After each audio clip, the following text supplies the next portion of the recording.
ఓం గం గణపతియే నమః. శ్రోతలకు నమస్కారం. మన ఛానల్కు స్వాగతం. శ్రీ పద్మ మహాపురాణం సృష్టిఖండం 38వ భాగం. తారకుని జననం. భీష్ముడు ఇలా పలికెను: ఓ బ్రాహ్మణ, పద్మ ప్రారుద్భావమును మీరు విస్తారముగా చెప్పితిరి. దానిని నేను విన్నాను. ఇప్పుడు నేను ఈశ్వరుని మహిమను, గుహుని కార్తికేయుని పుట్టుక గురించి వినవలైననుకుంటున్నాను. మరియు అతను చేసిన పనులు ఏమిటి? తారకాసురుడు అంత బలవంతుడెలా అయ్యెను? కార్తికేయుడు అతనిని ఎట్లు సంహరించెను? రుద్రుడు ఋషులను మందర పర్వతమునకు ఎట్లు పంపించెను? రుద్రుడు ఉమాదేవిని ఎట్లు పొందెను? ఓ మహాముని, దీనినంతా నాకు వివరముగా చెప్పవలేను. పులస్త్యుడు ఇలా పలికెను: పూర్వము దైత్యులకు తల్లి అయిన దితి భర్త అయిన కశ్యపుని వేడుకొనగా కశ్యపుడిట్లు పలికెను: ఓ దేవి, వజ్రము వంటి బలమైన అంగములు కల పుత్రుడు నీకు జన్మించును. అతని పేరు వజ్రాంగుడు అని. అతడు ధర్మమునందు ఆసక్తి కలవాడగును. ఈ విధముగా కశ్యపుని నుంచి వరము పొందిన దితికి వజ్రాయుధము చేత కూడా ఛేదింప శక్యం కాని పుత్రుని పొందెను. అతడు పుట్టినంతనే సర్వశాస్త్రములయందు పారంగతుడయ్యెను. అతడు తల్లి వద్దకు వెళ్ళి భక్తితో, తల్లి, నేనేమి చేయవలేను అని అడిగాను. ఆ మాటలు విన్న దితి ఆనందముతో, పుత్రా, నా పుత్రులలో ఎంతమందిని ఇంద్రుడు సంహరించాడు. అందువలన నీవు ఇంద్రుని వధించి ప్రతీకారం తీర్చుకోవలేను. నీవు ఇంద్రుని వధించు. ఆమె మాటలు విన్న వజ్రాంగుడు సరేనని పలికి స్వర్గమునకు వెళ్ళెను. చిన్న మృగమును బంధించి వేటగాడు ఎలా తీసుకొని వెళ్ళునో ఇంద్రుని పాశములతో బంధించి తల్లి వద్దకు తీసుకువచ్చెను. ఇంతలో బ్రహ్మదేవుడు అట్లు మరియు కశ్యపుడు భయము లేని తల్లి పుత్రుల వద్దకు వచ్చిరి. వారిని చూసి బ్రహ్మ మరియు కశ్యపుడు ఇలా పలికిరి: పుత్ర, దేవేంద్రుని వదిలివేయము. ఇతని వలన నీకేమి ప్రయోజనము? గౌరవనీయులకు అవమానమే వధకు సమానమని చెప్పబడినది. మా మాటపై నీవతన్ని వదిలినచో అతడు మరణించిన వానితో సమానము. యుద్ధములో శత్రువు దయతో వదిలినచో అతను బ్రతికినను మరణించిన వానితో సమానం. అతడు అనుదినము మరణించినట్లే, సందేహము లేదు. వజ్రాంగుడు ఆ మాటలు విని నమస్కరించి ఇలా పలికెను: ఇతని వలన నాకు ఏమి ప్రయోజనం లేదు. నా తల్లి ఆజ్ఞగా ఇతనిని బంధించి తీసుకువచ్చాను. దేవదానులకిరువురికి గౌరవనీయుడవైన పితామహుడవు నీవు చెప్పినట్లే ఇంద్రుని నేను తక్షణమే బంధ విముక్తిని చేసేదను. ఓ దేవా, నాకు తపస్సు చేయవలెనని ఆశ కలదు. మీ అనుగ్రహం వలన అది ఎటువంటి ఆటంకము లేకుండా జరుగునట్లు అనుగ్రహించవలెను. బ్రహ్మదేవుడు పలికెను: ఎటువంటి విఘ్నములు లేకుండా నీవు తపస్సు చేయుము. చిత్తశుద్ధితో నీ జన్మ సార్థమగు గాక. బ్రహ్మదేవుడు ఈ విధముగా పలికి సుందరి అయిన విశాలమైన కన్నులు గల ఒక పుత్రికను సృష్టించి వజ్రాంగునకు భార్యగా ఇచ్చెను.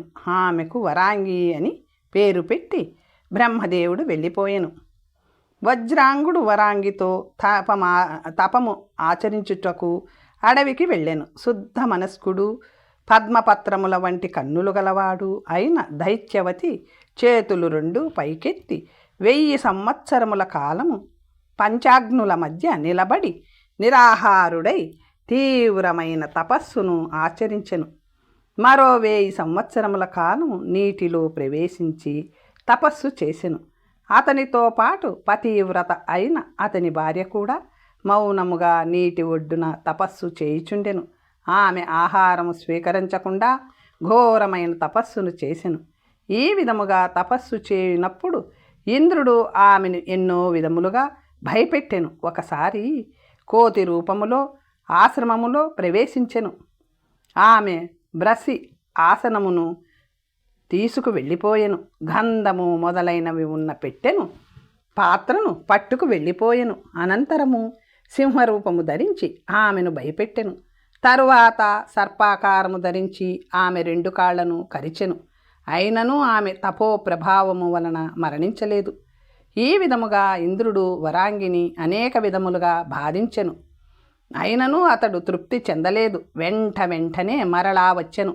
ఇదంతా ఆమె కూర్చొని ఉన్న పర్వతము పని అని భావించి ఆమె శపించవలెనని తలచెను.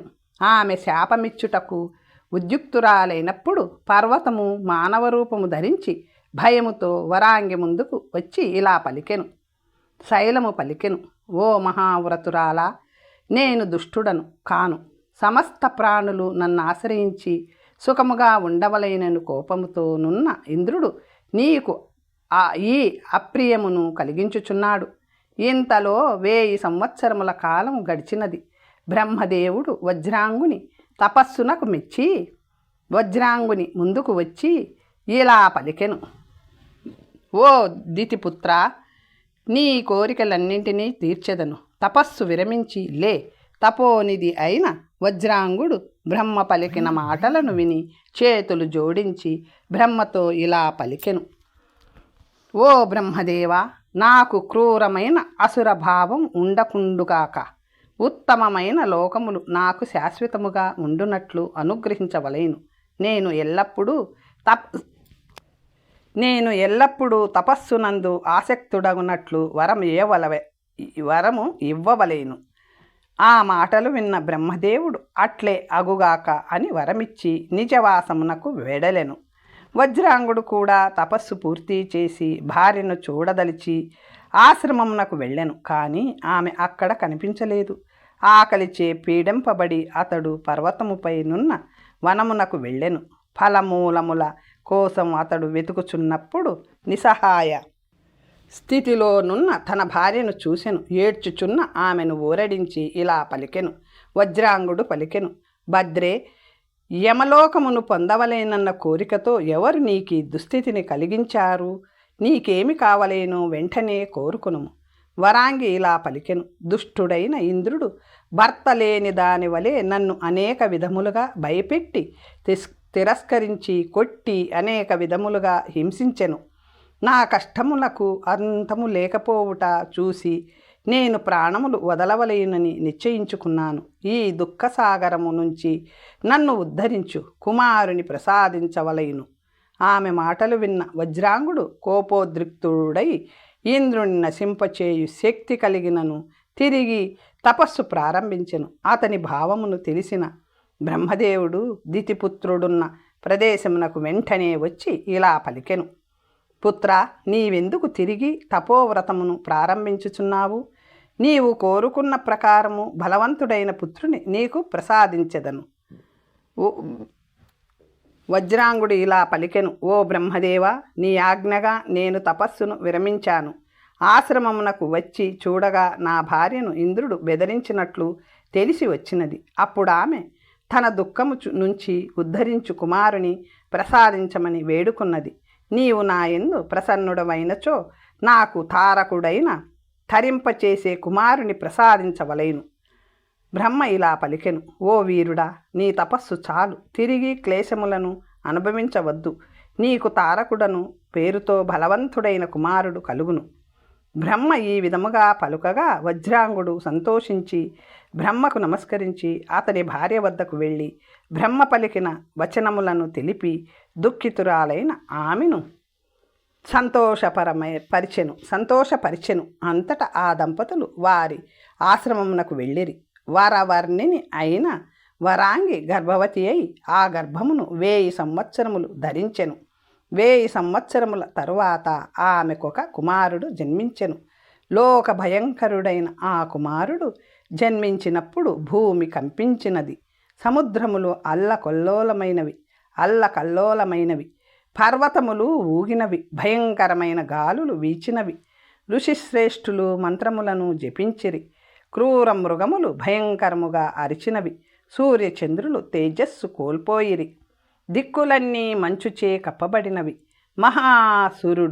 మహాసురుడు జన్మించినందుకు దైత్యులందరూ ఆనందించిరి. అసుర పత్నులు కూడా బాలుని చూడటానికి వచ్చిరి.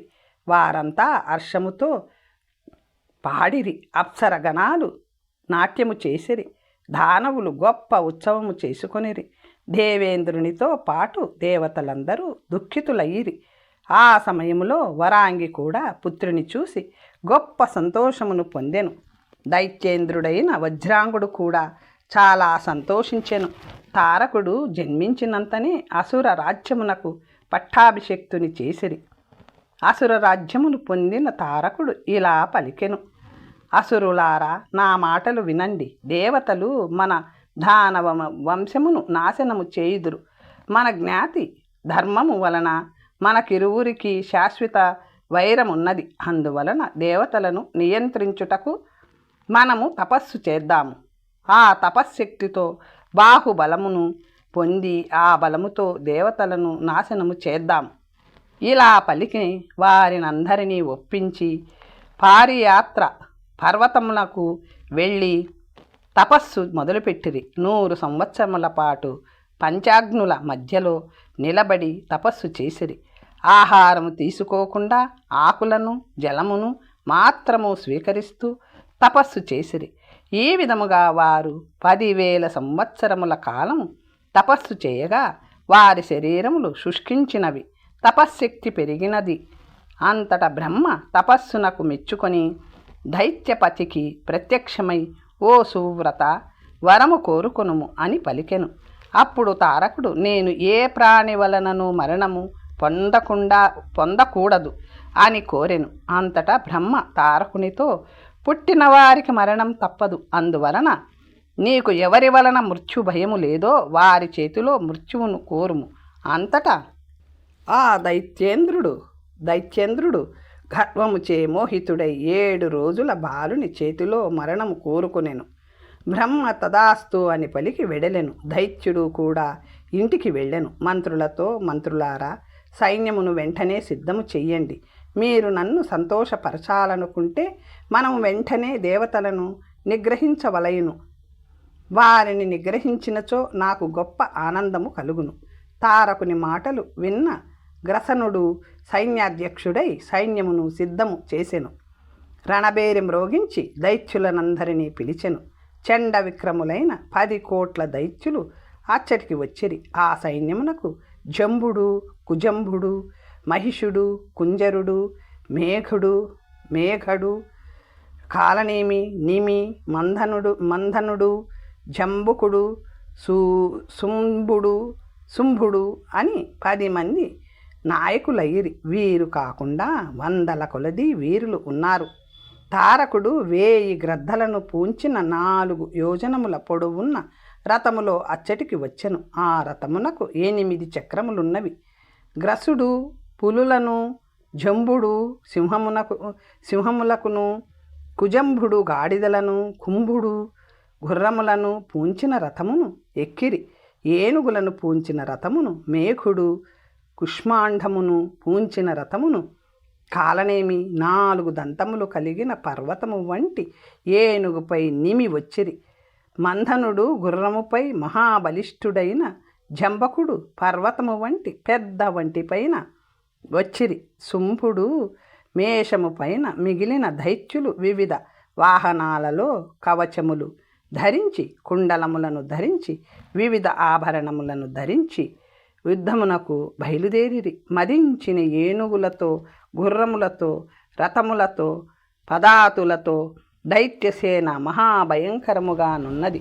ఇంతలో దేవతలకు దూత అయిన వాయువు దైత్యసేనకు చూసి ఇంద్రుని భవనమునకు వెళ్ళి రాబోవు యుద్ధము గురించి దేవేంద్రునకు చెప్పెను. ఆ మాటలు విన్న ఇంద్రుడు కన్నులు మూసుకొని కొంతసేపు ఆలోచించి దేవగురువైన బృహస్పతితో ఇలా పలికెను: గురుదేవ, దేవతలకు దానవులకు యుద్ధము రాబోచున్నది.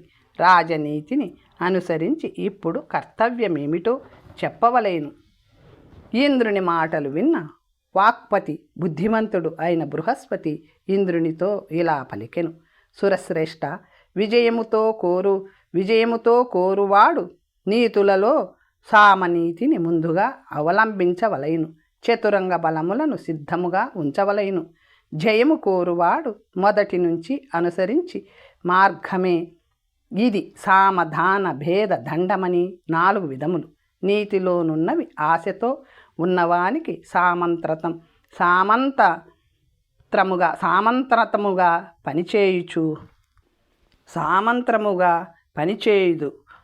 చేయడు. ఒకే భావమున్న వారిని భేదోపాయముతో జయించుట కష్టము. ఇటువంటి చోట దానముతో కూడా జయించలేము. నీకు ఇష్టమైన దండోపాయమే సరైన నిర్ణయము. బృహస్పతి మాటలు విన్న ఇంద్రుడు ఏమి చేయవలెనో ఆలోచించి దేవసభలో దేవతలతో ఇలా పలికెను. దేవలోకవాసులారా, నా మాటలను శ్రద్ధగా వినండి. మీరంతా యజ్ఞభోక్తలు, దివ్యాత్ములు. మీరు మీ మీ మహిమలలో మీ కుటుంబంతో ఉంటూ లోకములను రక్షించుటలో నిమగ్నమై ఉన్నారు. అప్పుడు మీరంతా యుద్ధమునకు సిద్ధము కండి. సైన్యమును సిద్ధము చెయ్యండి. మీ శస్త్రములను తీసుకురండి.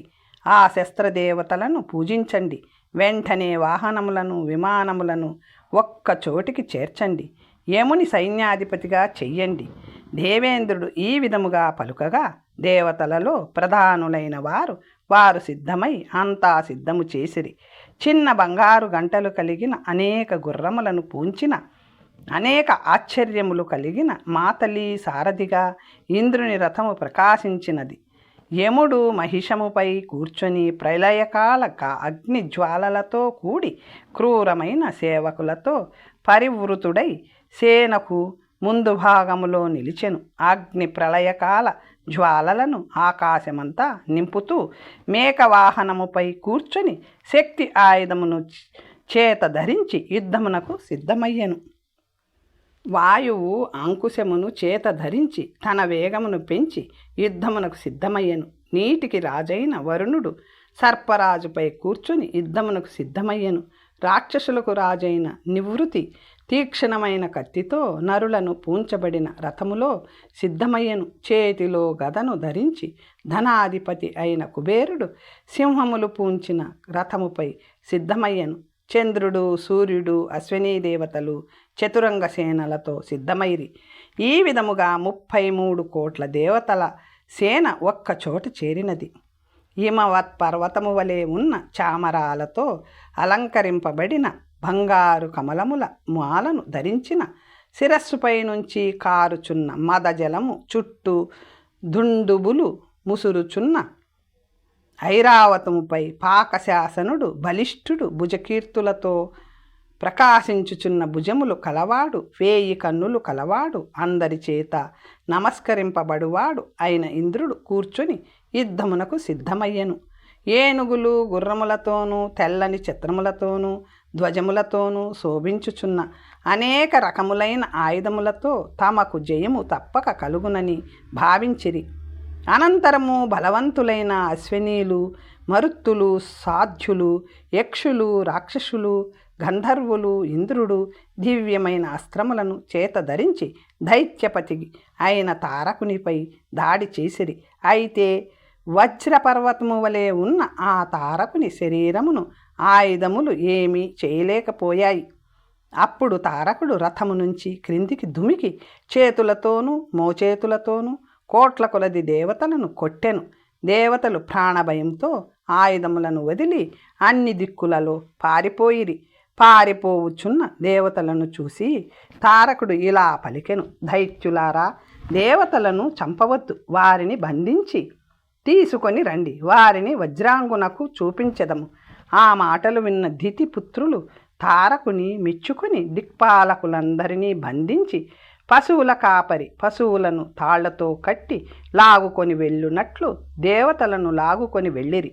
తారకుడు రథములో కూర్చుని సిద్ధులు, చారణులు వసించుచున్న వజ్రాంగుడు తపము చేయుచున్న విపుల పర్వతము పైకి దైత్యులు, అప్సరలు స్తుతించుచుండగా వచ్చెను.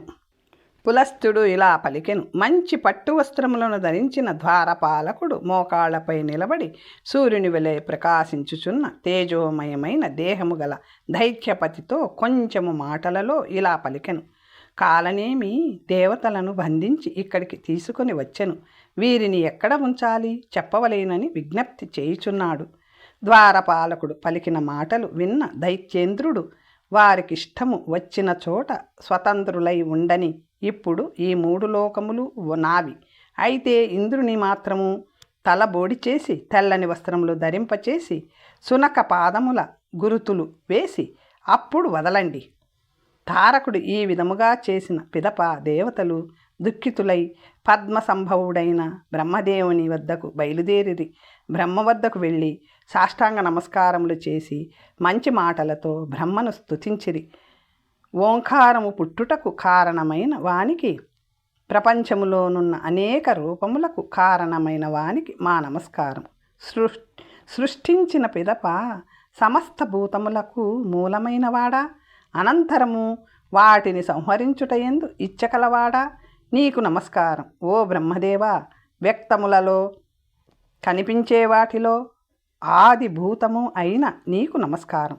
ఈ అఖండమును స్వర్గమర్త్య పాతాళములు గల విభజించి మా రూపములకు అనుగుణముగా మాకు ఇచ్చితివి.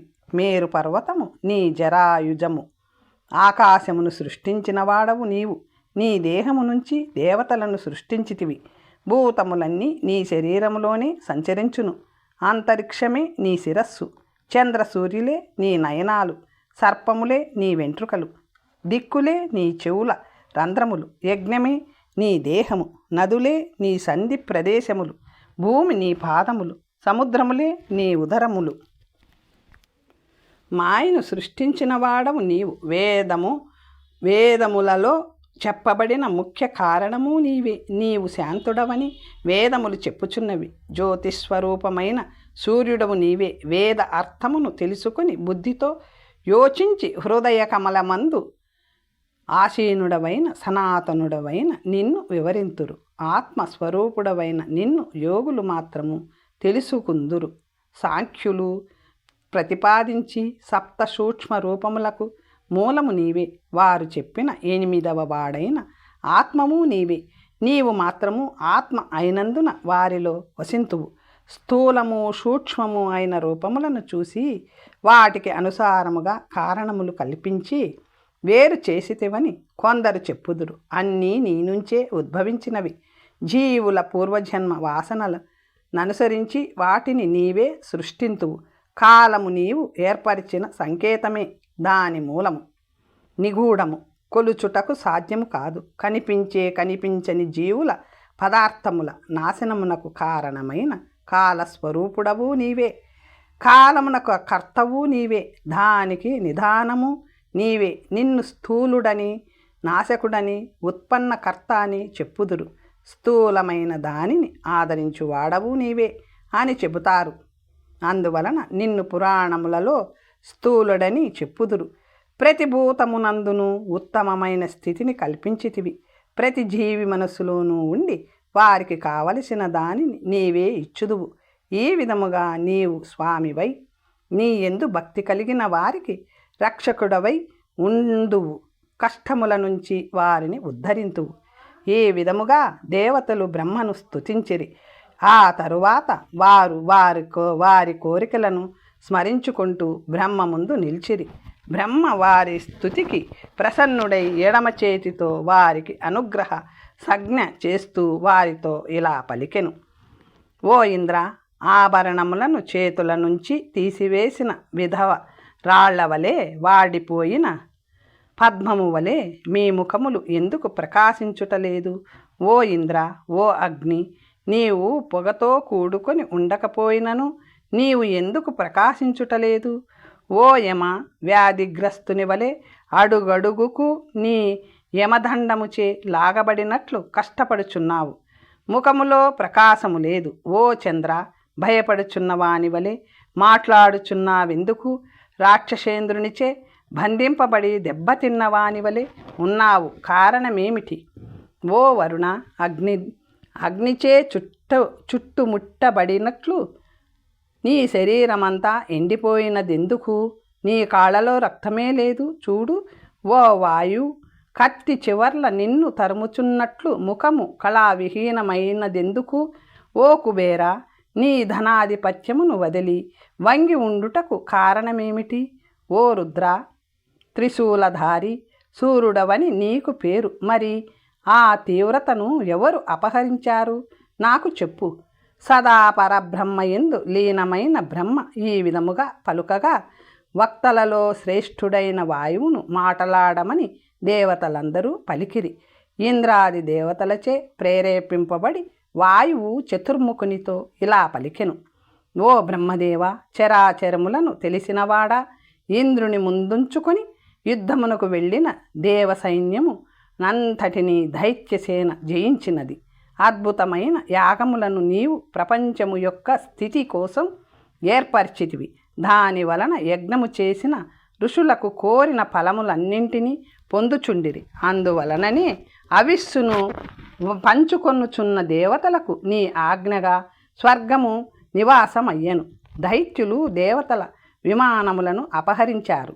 నీచే నిర్మితమైన అనేక ఉత్తమ గుణములు కలిగిన యజ్ఞములకు నిలయమైన దేవతలకు ఆవాసమైన పర్వతములకు రాజైన మేరు పర్వతము దాని శిఖరములను ఆ ధనుజుడు విహార స్థలముగా మార్చుకొనెను.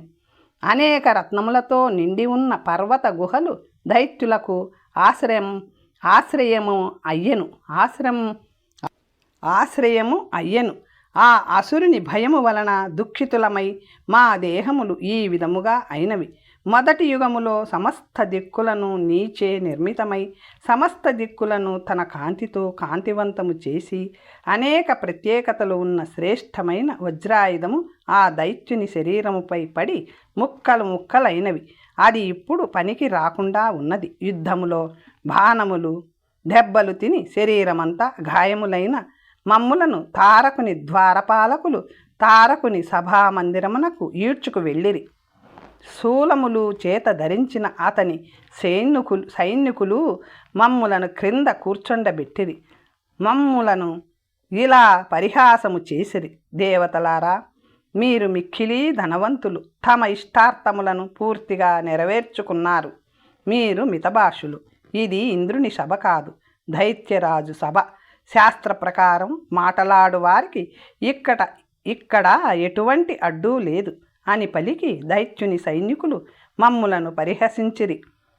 ఋతువులు రూపము ధరించి దేహము కలవై రాత్రింబవళ్ళు భయముతో ఆ దైత్యుని విడవకుండా సేవించుచున్నారు.